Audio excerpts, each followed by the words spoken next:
आरोपी सतीश उर्फ खोक्या भोसलेच्या जामीन अर्जावर आज सुनावणीपूर्वी खोक्या भोसलेचा वकील बदलला। अंकुश कांबळेंऐवजी भीमराव चव्हाण खोक्याची बाजू मांडणार। कॉमेडियन कुणाल कामराच्या याचिकेवर आज सुनावणी। मुंबई हायकोर्टात आज दुपारी सुनावणी होणार।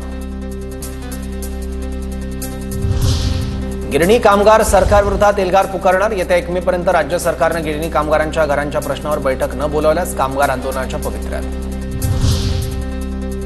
वादग्रस्त वक्तव्याप्रकरणी समय रैना आणि रणवीर अलाहाबादियाची मंगळवारी सायबर पोलिसांकडून चौकशी। महाराष्ट्र सायबरने अलाहाबादिया आणि रैनाला 3 समन्स बजावले होते। त्यानंतर दोघंही चौकशीसाठी काल हजर झाले। नॅशनल हेरॉल्ड घोटाळा प्रकरणी 25 एप्रिलला सुनावणी। ईडीकडून दाखल केलेल्या चार्जशीटमध्ये सोनिया गांधी, राहुल गांधींचं नाव। अहिल्यानगरच्या राहुरीत माजी मंत्री प्राजक्त तनपुरेंचं बेमुदत उपोषण। राहुरी शहरात आज कडकडीत बंद। महापुरुषांच्या पुतळा विटंबना प्रकरणी तनपुरे आक्रमक।